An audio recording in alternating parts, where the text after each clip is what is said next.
A very good afternoon. You're right in time for the afternoon news bulletin right here on Younib TV with me, Eunice Mutua. Among news making the headlines is President William Ruto declaring himself as Kenya's best ever head of state. We will be bringing you that story in detail. And also, we will be telling you what the Deputy President Kithure Kindiki was up to yesterday. Stay tuned for this and more right after the highlights.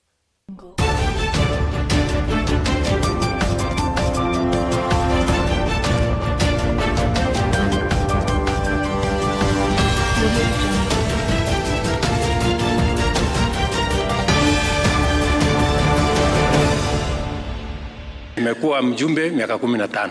Nimekuwa naibu wa rais miaka 10. Sio experience inatosha?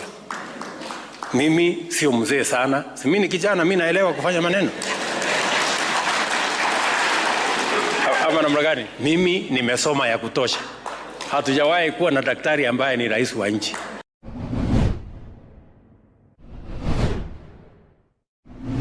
Why does he keep a hospital that cannot help Raia? The Wajikos in Laikipia, they are dying because the hospital of Mr. Joshua Irongo, the governor, cannot even control these people. They don't have an ambulance.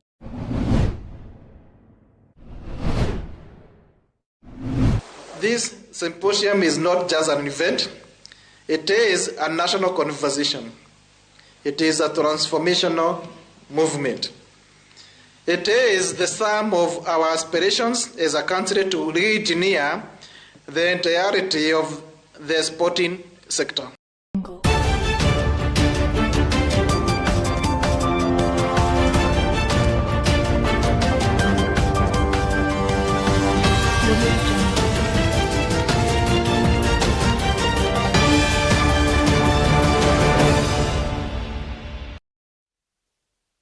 Welcome. President William Ruto has declared himself to be the greatest president Kenya has ever had. President Ruto claimed to be a blend of the positive traits of the previous 4 presidents and acknowledged that he surpassed his predecessors as the only PhD holder to hold the office. President Ruto gave a speech at the State House in Nairobi while welcoming a group of Tharaka Nithi county leaders. Nimekuwa mjumbe miaka 15. Nimekuwa naibu wa rais miaka 10. Sio experience inatosha? Mimi sio mzee sana. Si mimi ni kijana, mimi naelewa kufanya maneno.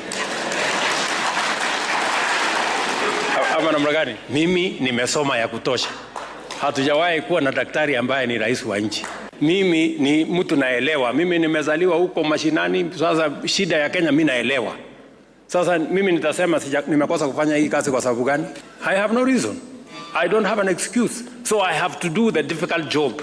Hii kazi yote ambayo mimi nafanya kazi ngumu ni kwa sababu there has never been an opportunity for a person with the experience I have, with the education I have, with the knowledge I have in Kenya. So I must do it. I have combined all my predecessors, you know. I have the courage of Jomo. I have the understanding of Moi. I have the education of Kibaki. And I have the plan we shared with Uhuru Kenyatta. I have no excuse than to do everything that needs to be done in this nation. Transforming our health provision, transforming our infrastructure development, that is the assignment that I have. Giving an upbeat assessment of his record in office, the president said he is on course to transform Kenya. Na ni miaka miwili tu peke yake. Tell me what's going to happen in 5 years. Tell me what's going to happen in 10 years. Tell me what's going to happen in 20 years. You will not recognize Kenya because it will be a different place because of housing. Hii ni the bridge mimi nitatengeneza. Inahitaji shilingi bilioni 7, ni pesa nyingi. Hiyo bridge inatangazwa kesho. Na nimesema hiyo bridge lazima ikamilike kabla ya uchaguzi. Mimi sitaki that the changes we have had in this country have not been experienced under any regime.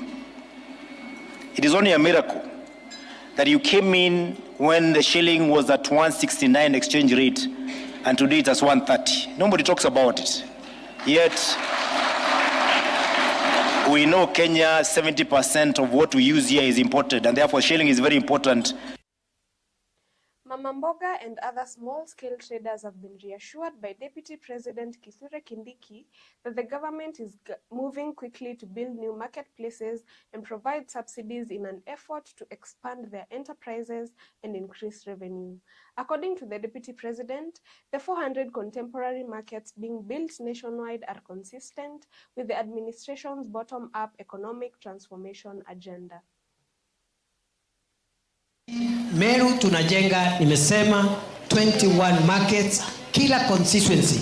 Wakati saa hii tunaongea, masoko mengine imeanza kujengwa, yale mengine tuko tayari kuanza, na kufikia mwaka huu mwisho, in the next 6 months, masoko hayo yote 21 yale mengi yatakuwa yamekamilika, ili muyatumie kama wanabiashara wadogo huku mashinani, sana sana akina mama. Na wale wengine wanapiga kelele huko kwa sababu hata wao walikuwa kwa viti kubwa kama hii yangu. Si watakuja hata hao? Na wao waulize, siku ile ulikuwa na crown, ulileta mradi gani? Sio ndio mashindano tunataka? Kila mtu ajitetee na kazi yake. Mimi nitajitetea. Mimi siwezi anguka mtihani.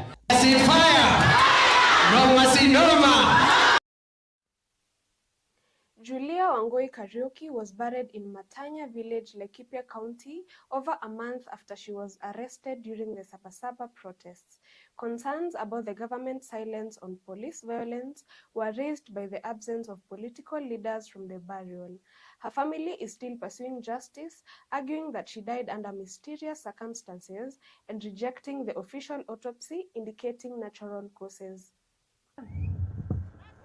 I loved you. God loves you. I loved you more. You are gone with all that pain because of the government that I have served for more than a decade. Julia was arrested last month during the Sabasaba demonstrations in Nanyuki town and detained at the Nanyuki prison cells. She was later rushed to Nanyuki hospital in critical condition, where she died a few days later. You, dear mom, you are a very good and great mother. You guide me and my sisters since.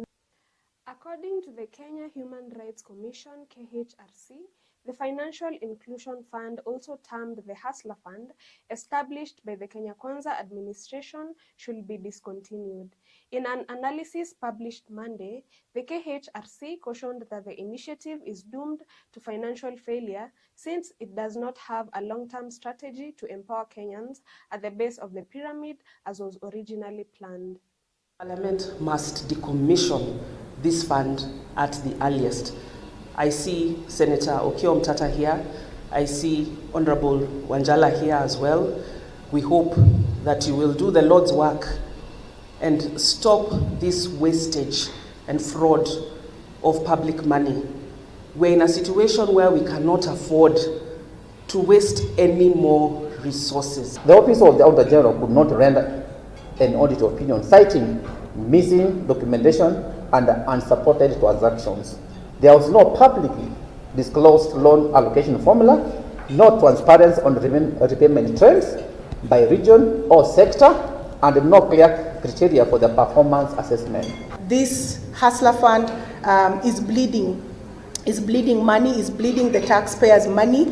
It's basically running at a loss. It's a sinkhole. So really, sustainability of this fund is questionable. It's wanting. When you look at the Hustler Fund, I have mentioned that in terms of the default rate, it's at 68.3%. The net loss is at 71.5%. We've also seen the concerns that have been shared by the Office of the Auditor General. Why do we continue to put money in a fund, yet we cannot fund basic needs like education? Money are being lost, and therefore the fund is unsustainable.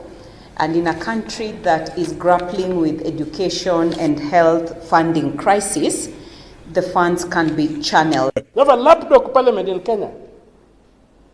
We don't have a watchdog parliament in Kenya. We have a lapdog parliament in Kenya. So that lapdog parliament has to keep on lapping at the president. And so, if we want to fix this thing, let us go back to the design of the Constitution and begin by setting up an independent treasury. Take the power of the purse away from the president. Our dear viewers, we are going for a short break and we'll be back with more. Don't go far.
Welcome back. According to President William Ruto, the Ministry of Health has started a national biometric registration program that will be used to identify patients requesting services from the Social Health Authority, SHA. The President declared that due to its vulnerability to fraud, the SMS code used to identify patients will no longer be used. Hospitali zingine, kwanza moja ilikuwa kwetu huko Eldoret. Hospitali ilikuwa na madaktari wachache na accountants wengi, kwa sababu kazi yao ilikuwa ni kuibia NHIF. Unakuta ati hiyo, kwa hiyo hospitali ilikuwa hapo wamefanya surgery ya mguu ya mtu mmoja mara 10. Wanadai tumekata mguu ya huyu, tunawalipa. Wanaleta tena ingine, tumekata mguu ya huyu fulani, mpaka ukabuliza, unajiuliza huyu mtu kwani alikuwa na miguu ngapi? Facilities involved in double billing will be suspended. Every patient encounter, from diagnosis to prescription, will be recorded and tracked in real time. These reforms will stop theft, it will stop manipulation, and it will stop ghost billing in the public system. Your fingerprint will verify your identity securely. This biometric will help us in eliminating fraud and misuse of the benefits. It will also reduce paperwork. It shortens queues of our patients, and it ensures more time is spent on patient care. Kila Mkenya aende kwa health center, aende kwa dispensary, aende kwa level 4, ile outpatient yote, utatibiwa, utapatiwa dawa na usilipe chochote, kwa sababu serikali ya Kenya itakulipia. Jiandikisha ndio itatupatia nafasi kama serikali tujue facility fulani, dispensary fulani, health center fulani, hospitali fulani kuna wananchi kiasi fulani, ndio tuweze kupanga dawa ya kutosha, tupange equipment ya kutosha, tupange wauguzi wa kutosha, ndio tuhakikisha kwamba afya inakuwa haki ya kila Mkenya. Strong support has been expressed by church leaders from the Association of Pentecostal and Evangelical Clergy of Kenya for the government's recent initiatives to reduce alcohol abuse. Even as the public discussion over the measures heats up, they are demanding diligent execution. Who would get so much money out of the sales? And then you find our youth dying in the late they do because of addiction. Where would you take this money? Because they are all dead. Therefore, that is why at a time like this, we as government and Association of Pentecostal and Evangelical Clergy of Kenya come up together to ensure that this one is prevented, managed, and controlled. There are some good people who do this business, but at the same time, there are others who are even selling these alcoholic drinks online without anybody to control. You find families having this alcohol at their homes, where even children as young as 6 years are exposed to alcohol. What do you expect? They begin also consuming alcohol. The reason why we are raising the age from 18 to 21 is because most of students at the universities are at that age. Therefore, we are saying perhaps with these policies, we shall delay the exposure of alcohol until the student finishes the university, then they join working class. So by that time, perhaps even the mental development has grown to a level where they are able to even control themselves. Elijah Mwangi, Principal Secretary for Sports, has called on all those involved in Kenya's sporting landscape to attend the first ever Kenya National Sports and Career Symposium Fair, which will take place at the Kenyatta International Convention Center, KICC, in Nairobi from August 6th to 8th, 2025. He emphasized that the symposium provides the sports community with a chance to strategically place itself in the ever-changing and more professional worldwide sports scene. This symposium is not just an event, it is a national conversation. It is a transformational movement. It is the sum of our aspirations as a country to re-engineer the entirety of the sporting sector. It is a timely wake-up call to reimagine sports as a career, a business, a science, a craft, and most importantly, above it, this is guaranteed pathway to empowerment of our communities. We have launched 37 academies, and the aim before 2027, God willing, is that we will have sports academies in 290 constituencies throughout Kenya. Other than that, we have had very, very successful holiday camps. It's a great holiday. Well, the sports news brings us to the end of Younib TV Live at 1. Thank you so much for tuning in. Remember, we still have another set of news update lined up for you during the 9 p.m. bulletin with Joseph Kamau. In the meantime, continue enjoying our programs and shows coming up right after this. I am Eunice Mutua, and have a great afternoon.